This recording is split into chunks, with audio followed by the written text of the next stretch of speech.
تو اس وقت ہمارے ساتھ موجود ہیں سابق سفیر ڈاکٹر جمیل احمد خان۔ جمیل صاحب بہت شکریہ۔ آپ اب حیران ہونا تو خیر ہم نے چھوڑ دیا ہے، اب ہمیں ہنسی آتی ہے، افسوس بھی ہوتا ہے بھارتی قوم پر، کیونکہ بھارتی قوم ڈیزرو کرتی ہے، ان میں بھی ایسے لوگ ہوں گے جو سینسیبل ہیں، جو ایک لاجک کی بات سننا چاہتے ہوں گے، مگر انہیں ایسی ہی چیزیں دیکھنے کو اور سننے کو ملتی ہیں۔ اب یہ جو سیکریٹری خارجہ ہیں بھارتی، کہتے ہیں پاک بھارت فائر بندی میں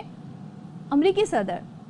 محترم ڈونلڈ ٹرمپ صاحب کا کوئی رول نہیں ہے، جو کوئی 5 سے 7 دفعہ یہ بات کہہ چکے ہیں کہ میں نے سیز فائر کرایا ہے۔ اب بتائیے یہ جو بیانیہ چینج کیا ہے یہ کتنا بھونڈا ہے، اور یہ تو اوپن چیلنج ہے ڈونلڈ ٹرمپ کو، ان تک جب بات پہنچے گی وہ ایک اور ٹویٹ کر دیں گے یا بیان دے دیں گے۔ جی ہمیں تو ہنسی آتی ہے، لیکن چلیں آج کچھ فیکٹس بتا کے تو دنیا کو بھی اس بات پر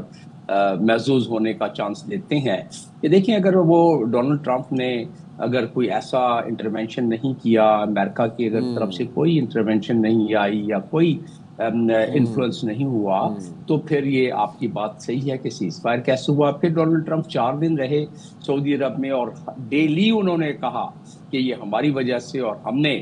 یہ انفلوئنس کر کے سیز فائر کرایا۔ اور پھر یہ بات بھی سامنے آئی کہ انڈیا نے اپروچ کیا مارکو روبیو کو، یہ بھی اوپن سورس پہ اویلیبل ہے، دنیا دیکھ سکتی ہے۔ اور اس کے بعد یہ بات بھی درست ہے کہ ہماری چیف آف آرمی اسٹاف کو فون آیا اور بتایا گیا کہ انڈیا راضی ہے سیز فائر کے لیے کہ آپ لوگ کریں گے، تو اس کے بعد پھر یہ سارا معاملہ ہوا۔ تو یہ تو رہا اس کا فورنزک ٹیسٹ کہ 4 دنوں میں کوئی ریبٹل نہیں آیا انڈیا کی طرف سے۔ مودی جی نے تقریر کی، انہوں نے ذکر نہیں کیا کہ جی ڈونلڈ ٹرمپ کا کوئی رول نہیں ہے، میں نے خود سے انسپائر کیا ہے، اس لیے کہ تابڑ توڑ حملے ہو رہے تھے، اس لیے کہ فضاؤں سے پاکستان نے داغنا شروع کر دیے تھے، بامز اور میزائلز داغنا شروع کر دیے تھے زمینوں سے۔ تو جب اور پھر ٹوٹل جو ہے اسپیکٹرم دیکھا جائے الیکٹرو میگنیٹک وارفیئر کا، تو اس کی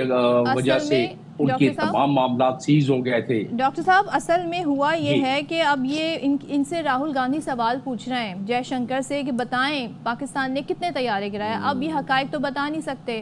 تو انہوں نے یہ کہنا شروع کر دیا کہ جی سیز فائر دو طرفہ تھا، یک طرفہ نہیں تھا، بلکہ یک طرفہ ہی اسے کہنا چاہیے، کیونکہ یہ لوگ ہار رہے تھے، ان کے 5 طیارے گر گئے تھے، لائن آف کنٹرول پر ان کے جو فوجی ہیں سفید جھنڈے لہرا رہے تھے۔ تو اس کا تو یہ مطلب ہے کہ آپ نے کہا اگر آپ اس بات کو نہیں مان رہے تو پھر آپ نے کہا جی ہم پہ رحم کر دیں اور یہ حملے بند کر دیں۔ انڈیا میں سب کے سب تو مودی کے سپورٹر نہیں ہیں، سب کوئی RSS کے ممبر تو نہیں ہیں۔ انڈیا میں کافی سیکولر لوگ ہیں، وہ اوپن سورس دیکھتے ہیں کہ فرانس کے اخباروں نے کیا لکھا، جرمنی کے اخباروں نے کیا لکھا، دنیا کے باقی میڈیا نے کیا بتایا، کیا سائنٹیفک پروف موجود ہے۔ اور پھر ہمارے DG ISPR نے جب ایئر فورس کے ممبر نے بریفنگ دی تو انہوں نے ساری ڈیجیٹل ٹریکنگ بتا دی کہ کیا ڈیجیٹل اس کی ایویڈنس ہے کہ کتنے جہاز اس پہ گرائے گئے۔ تو یہ دنیا کے سامنے ہے۔ اب تو پھر کیوں آ رہے ہیں زیادہ آرڈرز،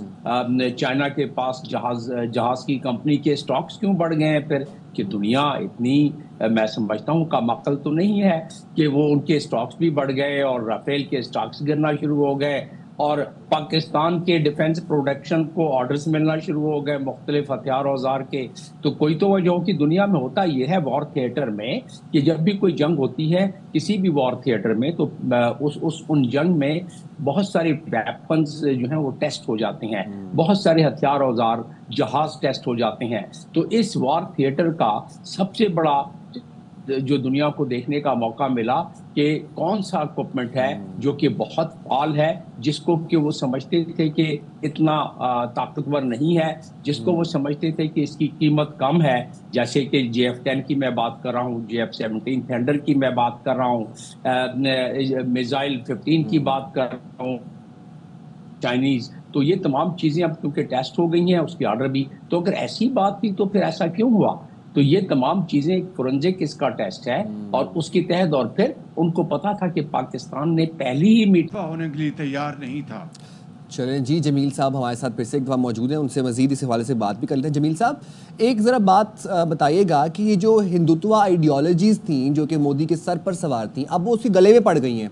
اب جو وہاں کی سین وائسز ہیں وہ مودی سے سوال اٹھا رہی ہیں اور مودی کے پاس جواب ہی نہیں ہے کسی سوال کا، اور یہ بوکھلاہٹ کے شکار ہیں اتنا کہ جو ایک جال بنتے ہیں اور اسی جال میں خود ہی پھنس جاتے ہیں۔ یہ چل کیا رہا ہے اور مزید اب اس کو آپ کیسے دیکھتے ہیں آگے؟ اسی طرح ہی جھوٹ گڑتے جائیں گے اور اس کے بعد پھر ہم اس کو بے نقاب کرتے رہیں گے؟ یہ تسلسل کب ختم ہوگا جھوٹوں کا؟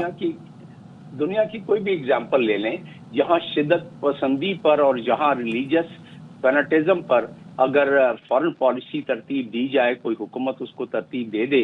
اس معاملے میں، تو وہ ظاہر ہے اس کا حشر الٹیمیٹلی یہی ہوتا ہے، کیونکہ انڈیا میں ایک بہت کثیر آبادی ہے جس میں کہ باقی لوگ بھی رہتے ہیں، صرف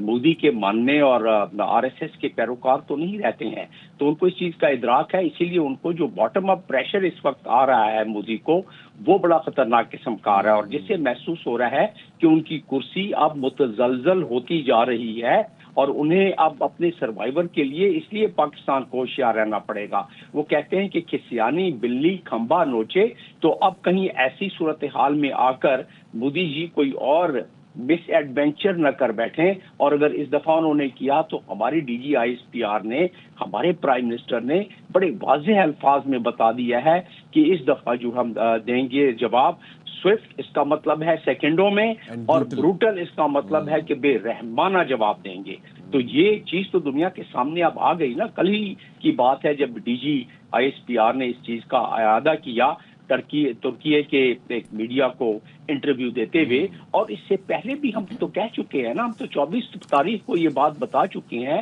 کہ یہ ہم کوئی گریز نہیں کریں گے فل اسپیکٹرم